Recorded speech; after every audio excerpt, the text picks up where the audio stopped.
আমি আপনি যখন মারা যাব মানুষ 2 দিন 3 দিন কাঁদবে, তারপরে আর কাঁদবে না। কথা বলেন ঠিক না? যদিও আমাকে মানুষ 2 দিন 3 দিন পরে কান্দাকাটি বন্ধ করে দিবে, আস্তে আস্তে করে মানুষগুলো আমাকে আপনাকে ভুলে যাবে।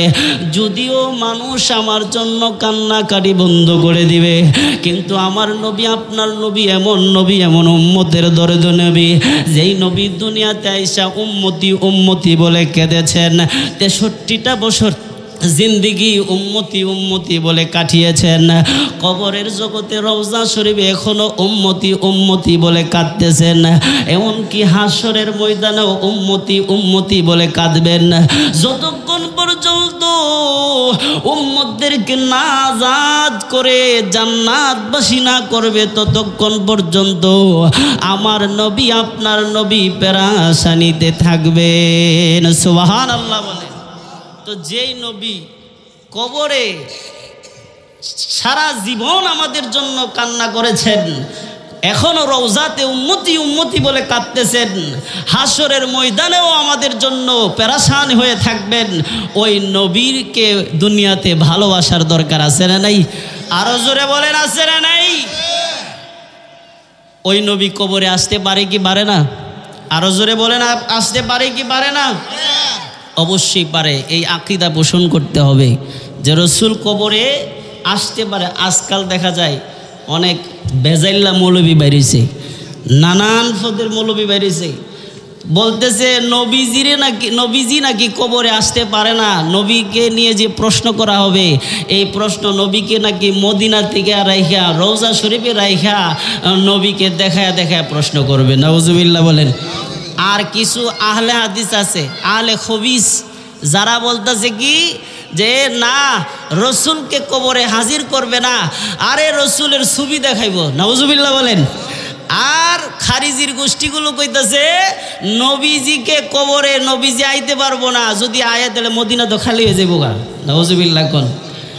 আমার নবী, আপনার নবী আসলে নাকি মদিনা খালি হয়ে যাবো। আমি বলি না, রাসূলুল্লাহ সাল্লাল্লাহু আলাইহি ওয়াসাল্লামকে মদিনায় রাইখা দেখানো হবে না, বরং প্রত্যেকটা উম্মতের কবরে স্বয়ং রাসূলুল্লাহকে হাজির করে, প্রত্যেকটা উম্মতের সামনে রাসূলকে হাজির করে নবীকে দেখায়া দেখায়া প্রশ্ন করবে। কথা বলেন ঠিক কি না? মদিনায় রাইখা প্রশ্ন করবে না। কবরে 3টা প্রশ্ন হবে। মার রব্বুকা, তোমার রবকে। মান দিনুকা, এই ওয়াজ আমরা শুনি। মান দিনুকা, তোমার দিন কি ছিল? বলবে মান হাজার রাসূল আল্লাযী বুইসা ফিকুম। রাসূলুল্লাহ সাল্লাল্লাহু আলাইহি সাল্লামকে দেখায়া দেখায়া বলবে হাজার রাসূলু, এই যে ব্যক্তিটা, এই ব্যক্তিটা কে? যাকে তোমাদের কাছে রাসূল হিসাবে প্রেরণ করা হয়েছিল। সুবহানাল্লাহ বলবে হাজার রাসূলু।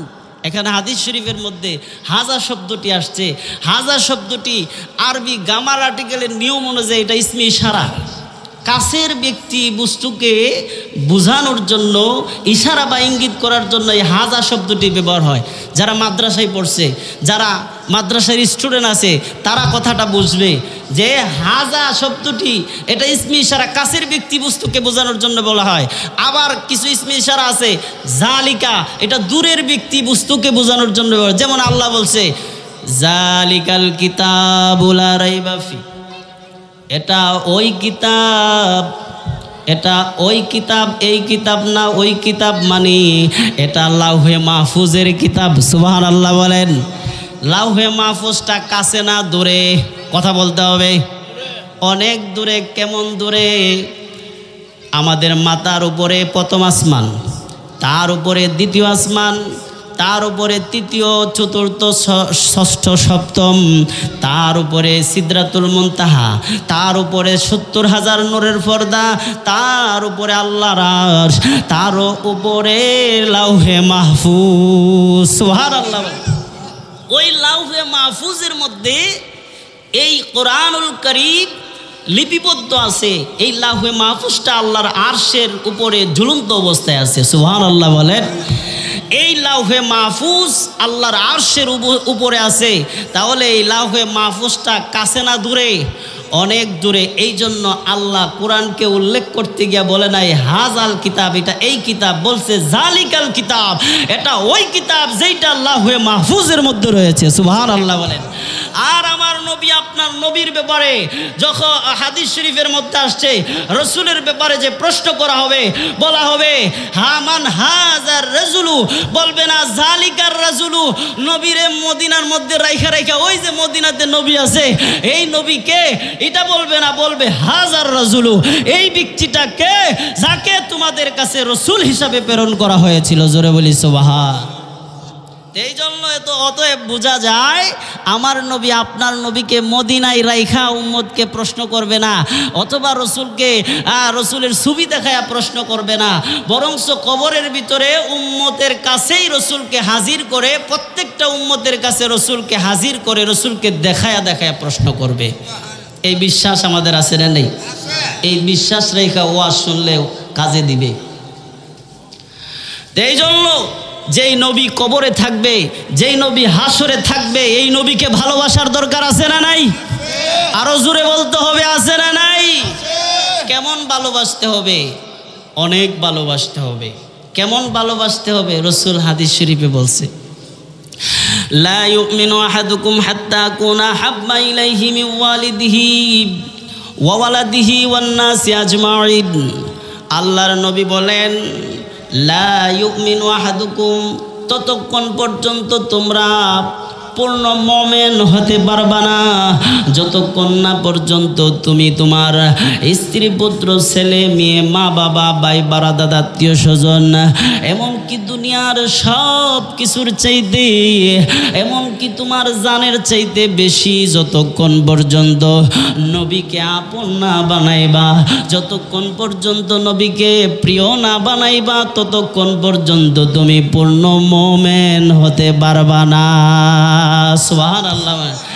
এই জন্য হযরতে উমর রাদিয়াল্লাহু তাআলা আনহু আমার নবীর কাছে আসলেন, আয়েশা বললেন ইয়া রাসূলুল্লাহ, নবী গো, আমি আপনাকে দুনিয়ার সব কিছুর চাইতে বেশি ভালোবাসি, কিন্তু কেন যেন নবী আমার জানের চাইতে বেশি আপনারে ভালোবাসতে পারি না।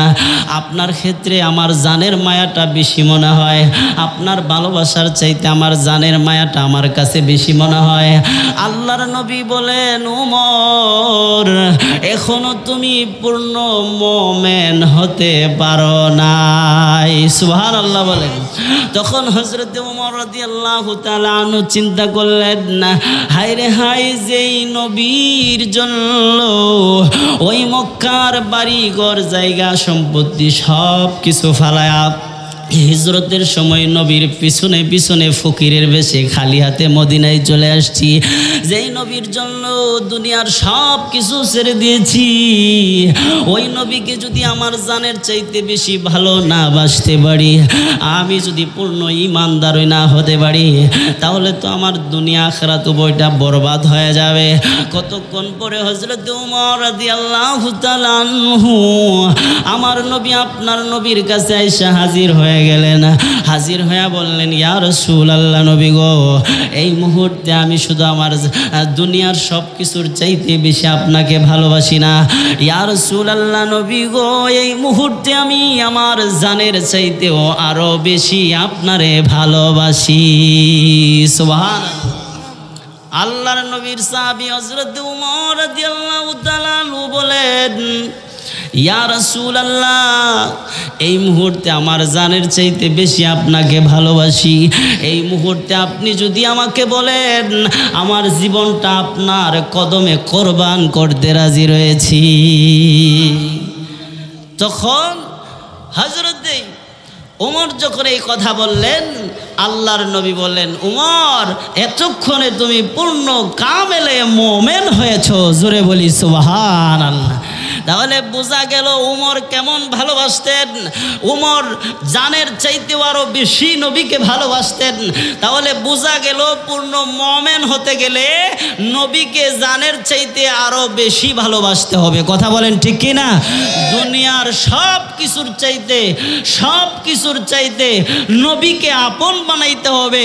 তাহলেই আপনি কবরের জীবনে সাকসেস হবেন, আখিরাতের জীবনে সাকসেস হবেন, পরকালে আপনি জান্নাত নামক চির সুখের জায়গা ওই জান্নাত আপনি লাভ করতে পারবেন। সুবহানাল্লাহ বলেন। সাহাবীরা নবীকে কেমন ভালোবাসতেন? হযরত আনাস রাদিয়াল্লাহু তাআলা আনহু একজন সাহাবী, যিনি ছিলেন নবীজির খাদেম, একাধারে 10 বছর রাসূলুল্লাহ সাল্লাল্লাহু আলাইহি ওয়াসাল্লামের খাদেমগিরি করেছেন। একদিন আনাস রাদিয়াল্লাহু তাআলা আনহু দৌড়ায়া রসুলের কাছে আসলেন। আয়েশা রাসূলুল্লাহ সাল্লাল্লাহু আলাইহি ওয়াসাল্লামের নূরানি চেহারা মোবারকের দিকে তাকাইয়া হাউমাউ করে কান্না শুরু করলেন। আল্লাহর নবী বললেন, ও আনাস, তুমি কান্দো কেন? তোমার কি হয়েছে? আনাস বলেন, ইয়া রাসূলুল্লাহ, নবী গো, ইয়া হাবিবাল্লাহ, নবী গো, আমি আপনারে এত বেশি ভালোবাসি, এত বেশি মহব্বত করি, আপনাকে একটা মুহূর্তের জন্য আড়াল করে থাকতে পারি না। আপনাকে একটা মুহূর্তের জন্য না দেখে আমি থাকতে পারি না গো নবী। আপনার কথা যখন আমার মনে হয়ে যায়, যখন আমি যেখানে থাকি, যেটাই থাকি না কেন, দৌড়ায় আপনার দরবারে হাজির হয়ে আপনার চেহারা মুবারকের দিকে তাকাইলে আমি সমস্ত দুঃখ কষ্ট ভুলে যাই। সুবহানাল্লাহ। আল্লাহর নবীর সাহাবী হযরত আনাস বলেন, ইয়া রাসূলুল্লাহ, এখন তো আপনাকে আমার মনে হলে, আপনার কথা মনে হলে আপনার কাছে আসি। আয়েশা আপনার চেহারা দেখে সমস্ত দুঃখ কষ্ট আমি দূর করি, কিন্তু আমার চিন্তা হয় একদিন তো আপনি দুনিয়াতে থাকবেন না, একদিন তো দুনিয়া থেকে আপনি চলে যাবেন। ইয়া রাসূলুল্লাহ, আপনি যখন চলে যাবেন তখন আল্লাহ তো আপনাকে জান্নাতুল ফেরদাউস নামক জান্নাত দান করবে। ওই জান্নাতে তো আমি আনাস যাইতে পারবো না গো নবী। ইয়া রাসূলুল্লাহ, তখন যদি আমার মনে হয় আপনাকে দেখার জন্য, তখন আমি কিভাবে দেখব গো নবী? এই চিন্তায় আমি পেরেশান হয়ে আছি। ইয়া রাসূলুল্লাহ, আপনি একটু আল্লাহর কাছে আমার জন্য প্রার্থনা করেন না, আল্লাহ যেন আপনার সাথে আমারে জান্নাত দিয়া দেয়। সুবহানাল্লাহ। আনাস বলেন, ইয়া রাসূলুল্লাহ, দুনিয়াতে তো আপনার কথা মনে পড়লে আপনার কাছে এসে আপনার চেহারা মুবারক দেখে আমার কলিজা ঠান্ডা করতে পারি, কিন্তু পরকালে তো আল্লাহ আপনারে মাকা সর্বোচ্চ জান্নাত, জান্নাতুল ফেরদাউস দান করবে। আমি আনাস তো ওই জান্নাতে যাইতে পারবো না। তখন আপনার কথা মনে পড়লে আমি কাকে দেখব, কিভাবে আপনাকে দেখব? ইয়া রাসূলুল্লাহ, আল্লাহর কাছে একটু প্রার্থনা করেন না, আল্লাহ যেন আপনার সাথে আমার জান্নাত দিয়ে দেয়। সুবহানাল্লাহ। তখন আল্লাহর নবী রাহমাতুল লিল আলামিন বলেন, ও আনাস, তুমি যে আমার সাথে জান্নাতে যাইতে চাও, তুমি কি আমল করছো যে আমল দিয়ে আমার সাথে জান্নাতে যাইবা? তখন হযরত আনাস রাদিয়াল্লাহু তাআলা আনহু বলেন, ইয়া রাসূলুল্লাহ, নবী গো, আমি আপনার মতো দুনিয়াতে নামাজ পড়তে পারি নাই, আপনার মতো করে আমি যাকাত দিতে পারি নাই, আপনার মতো করে আমি হজ করতে পারি নাই, আপনার মতো করে আমি কোরআন তেলাওয়াত করতে পারি নাই গো নবী, আপনার মতো করে আমি আল্লাহকে সন্তুষ্ট করতে পারি নাই। তবে আমার এই আমলগুলো যদিও আমি তেমন করতে পারি নাই, কিন্তু আমার এমন একটা আমল আছে যে আমলের বিনিময়ে আপনার সাথে জান্নাতে থাকতে চাই। আল্লাহর নবী বলেন, ও আনাস, কি আমল? তখন আনাস বলেন, ইয়া রাসূলুল্লাহ, আমি আল্লাহ, আল্লাহর রাসূলকে সবচেয়ে বেশি ভালোবাসি। ও নবী, ওই ভালোবাসার দাবিতে আপনার সাথে আমি জান্নাতে যাইতে চাই। সুবহানাল্লাহ বলেন। যে আনাস বলেন, ইয়া রাসূলুল্লাহ, আমি আমার সব কিছুর চাইতে বেশি আল্লাহ আল্লাহর রসুলকে ভালোবাসি। ইয়া রাসূলুল্লাহ, আপনার এই ভালোবাসার দাবি নিয়ে আপনার সাথে আমি জান্নাতে থাকতে চাই। তখন আল্লাহর নবী রাহমাতুল্লিল আলামিন বলেন, আনাস, তুমি যাকে ভালোবাসো তার সাথেই তুমি জান্নাতে যাইবা। সুবহানাল্লাহ বলেন। তাইলে বোঝা গেল, আমরা যদি রসুলকে ভালোবাসি, রসুলকে মোহব্বত করি, ওই ভালোবাসার বিনিময়ে, ওই ভালোবাসার টানে আমরা রসুলের সাথে জান্নাতে যাইতে পারবো। কথা বলেন ঠিক কিনা? আমরা রসুলকে চাই কি চাই না? আরো জোরে বলেন, চাই কি চাই না? ওই নবীকে জানের চাইতে আরো বেশি আপন বানাইতে চাই কি চাই না? এজন্য বলুন, ভালোবাসি ভালোবাসি প্রিয় নবীকে, প্রিয় নবীকে বলুন ভালোবাসি প্রিয় নবীকে, প্রিয় নবীকে। আল্লাহ ও রাসূলকে মোরা ভালোবাসি, আল্লাহ ও রাসূলকে মোরা ভালোবাসি, তাই তো মোরা জান্নাতেরই অধিকারী, তাই তো মোরা জান্নাতেরই অধিকারী। ভালোবাসি ভালোবাসি প্রিয় নবীকে, প্রিয় নবীকে। হযরতে আবু বকর, ওমর, ওসমান, আলী বলুন, হযরতে আবু বকর, ওমর, ওসমান, আলী সব সাহাবীদেরকে মোরা ভালোবাসি, সব সাহাবীদেরকে মোরা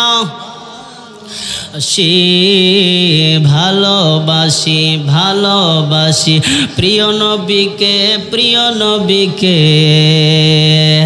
আল্লাহ ও রাসূলকে মোরা ভালোবাসি, আল্লাহ ও রাসূলকে মোরা ভালোবাসি, তাই তো মোরা জান্নাতেরই অধিকারী। ভালোবাসি ভালোবাসি প্রিয় নবীকে, সবাই ভালোবাসি ভালোবাসি প্রিয় নবীকে, প্রিয় নবীকে। হযরত আলী, মা ফাতেমা, হাসান হুসাইনি, হযরত আলী, মা ফাতেমা নি পাকে পঞ্জাতনকে মোরা ভালোবাসি, বলুন পাকে পঞ্জাতনকে মোরা ভালোবাসি, ভালোবাসি ভালোবাসি প্রিয় নবীকে, প্রিয় নবীকে। পাকে পঞ্জাতনকে মোরা ভালোবাসি, পাকে পঞ্জাতনকে মোরা, পাকে পঞ্জাতনকে ভালোবাসতে চাই কি চাই না? অনেকে দেখবেন পাকে পঞ্জাতন, পাকে পঞ্জাতন নামটা শুনলেই বলে শিরিক বেদাত। কথা বলেন ঠিক কি না? নাউজুবিল্লাহ কন, আরো জোরে কন নাউজুবিল্লাহ। কিছু কিছু বেজাইল্লা মৌলবী আছে, দেখবেন পাকে পঞ্জাতনের বৈঠক করলে পাকে পঞ্জাতনের নাম করলে ওইটা শিরিক শিরিক।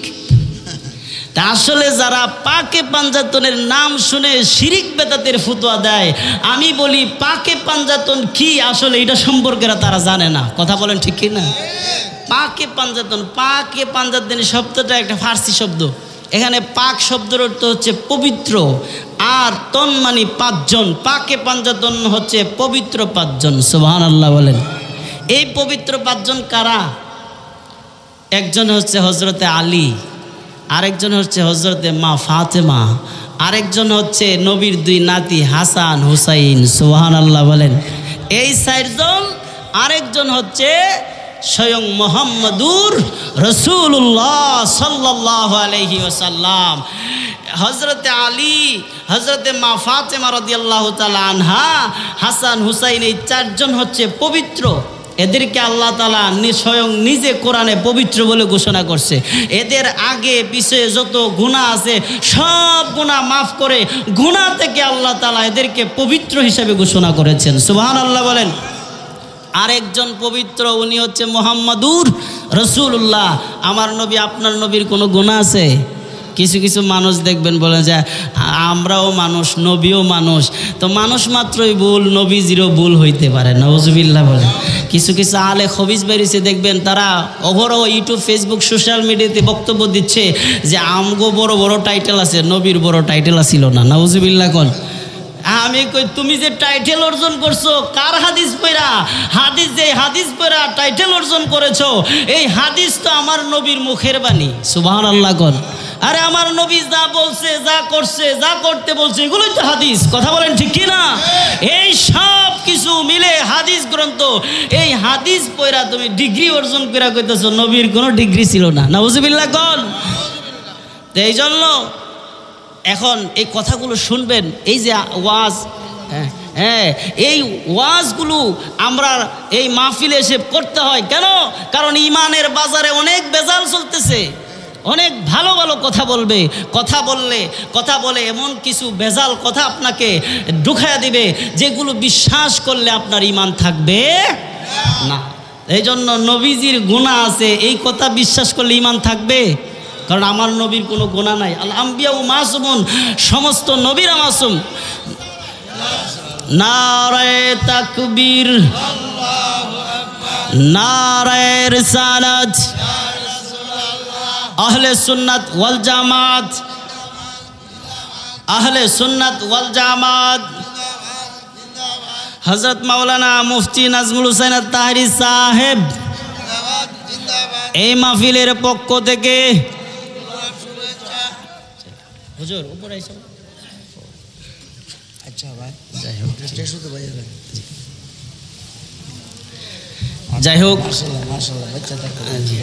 যাই হোক আমাদের অত্র এলাকার সম্মানিত খতিব সাহেব মাহফিলে এসে উপস্থিত হয়ে গেছেন। আমি আর বেশিক্ষণ আলোচনা করব না, যেহেতু আমি আপনাদের এলাকারই সন্তান। তো আমি আসছি, হয়তো একসময় এলাকায় ছিলাম, আপনাদের দোয়ায়, আপনাদের ভালোবাসায়, আপনাদের চেষ্টা প্রচেষ্টায় আল্লাহ তাআলা আমাকে ভালো অবস্থানে নিয়েছেন। এই জন্য ঢাকাতে একটা ভালো জায়গায় আছি, একটা মসজিদের খতিব হিসাবে আছি, একটা মাদ্রাসার টিচার হিসাবে আছি। তো সব মিলায়া আপনাদের দোয়ায় আলহামদুলিল্লাহ ভালো রাখছে, কিন্তু ওই ব্যস্ততার কারণে এলাকায় আসতে পারি নাই। আমাকে অনেকে আপনারা চিনেন না, বেশিরভাগ সময়ই আমি বাহিরে থাকি। তো এই জন্য একটা মাহফিলে আজকে রজব আলী বংশের যুবকবৃন্দ যারা আছে তারা অ্যারেঞ্জমেন্ট করে আমাকে রাখছে। আমি আসছি আপনাদের কাছে পরিচয় দেওয়ার জন্য এবং দোয়া নেওয়ার জন্য। অনেকে ছিলেন, অনেকে ছিলেন না, তো খাস করে আমার জন্য দোয়া করবেন। যে কথাটা বলতেছিলাম, আমি আলোচনাটা শেষ করে দিচ্ছি। তো বলতেছিলাম যে পাক আমার নবী আপনার নবীর কোনো গুনাহ, আরো জোরে বলেন, গুনাহ নাই। আমার নবী কেন, সমস্ত নবীদেরই কোনো গুনাহ নাই। আল আম্বিয়া ও মাসুমুন, সমস্ত নবীরা বেগুনাহ মাসুম। এই আকীদা আমাদেরকে পোষণ করতে হবে। তাহলে বলতেছিলাম আমার নবী বেগুনাহ মাসুম, নবীর কোনো গুনাহ নাই, তিনি গুনাহ থেকে পবিত্র, তিনি একজন পবিত্র। আর হাসান হুসাইন মা ফাতেমা আলিয়া 4 জন পবিত্র, এই 4 জন পবিত্র আর আমার নবী পবিত্র, এই হচ্ছে মোট 5 জন। এই 5 জন পবিত্র ব্যক্তিকে বলা হয় পাকে পাঞ্জাতন, মানে পবিত্র 5 জন। সুবহানাল্লাহ বলেন। এদেরকে ভালোবাসা, এদেরকে মহব্বত করা প্রত্যেকটা মুমিন মুসলমানের উপরে ফরজ। কথা বলেন ঠিক কিনা? কারণ আমার নবী আপনার নবীকে ভালোবাসার জন্য কোরআনে বলছে। আর নবীকে ভালোবাসতে হলে নবীর আওলাদ যারা আছে এদেরকে ভালোবাসার দরকার আছে না নাই? আরো জোরে বলেন, আছে না নাই? আপনি যে জান্নাতে যাইবেন, জান্নাতটা তো রসুল এবং রসুলের আওলাদের সাথে রিলেটেড। হাসান হুসাইন হবে আল হাসান আল হুসাইন সাইয়্যিদা শাবাবি আহলিল জান্নাহ। হাসান হুসাইন হবে জান্নাতি যুবকদের সর্দার। সুবহানাল্লাহ। আর মা ফাতেমা হবে জান্নাতি রমণী, যত মহিলা হবে সব রমণীদের সর্দারিনী। সুবহানাল্লাহ গণ।